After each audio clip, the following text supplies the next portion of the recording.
Hey guys, welcome back and welcome to my review for the new Scream film. Now, this film's just being called Scream, but for purposes of the video, we'll go ahead and call it Scream 5 because it's Scream 5.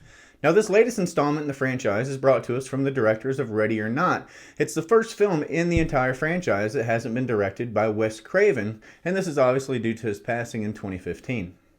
Now, in the film, we find that Sidney and Gail have both moved on from Westboro, something that former Sheriff Dewey hasn't been able to do. The Stab films are back in a big way, and they've actually built up quite the fandom, with the film's latest installments taking liberties that some fans don't agree fit the genre's mold. Now, the film is very meta in this way. It actually points out on several different occasions similarities between the Stab movies and the actual Scream franchise, and they even coined the latest installment a requel, which is basically a reboot and a sequel. For the most part, the filmmakers really succeed in bringing back that 90s horror vibe the franchise is so well known for. The suspicious friend group, the finger pointing, the red herrings are all really what makes up a good Scream movie, and these things are all on display here. Also back are the rules. Scream 5 sets out 3 very important rules to follow. The first rule is never trust the love interest. Rule number 2, the killer's motive is always connected to something in the past. And rule number 3, the first victim always has a friend group that the killer is a part of.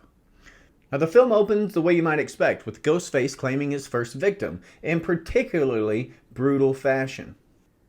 The kills in this installment are more drawn out and are really close up and personal. Ghostface isn't just slicing and dicing, he's breaking bones, and you can really tell he's enjoying what he's doing. Now, the death count in this film is actually tied at the lowest in the franchise with the original film. There are actually just as many survivors of attacks as there are fatalities, which is a twist even I didn't see coming.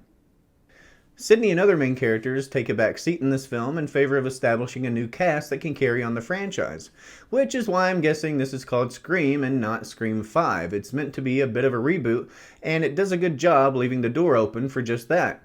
Our new characters are pretty likable, clever, and even badass at times, which is what you would expect, but they're also linked to previous Scream films, making it that much easier for us to become invested in them as actual people and understanding which roles they'll play moving forward in the franchise.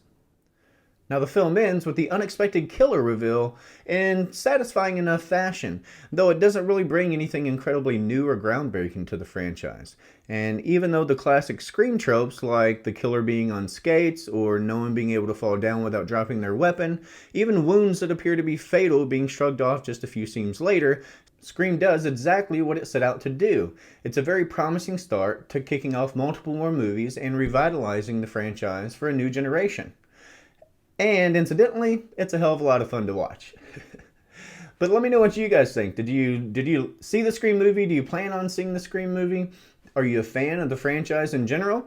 Drop me a comment down below. Let me know what you thought of this review. Like this video if you enjoyed it. Subscribe for more videos. And as always, I'll catch you back here for more reaction action.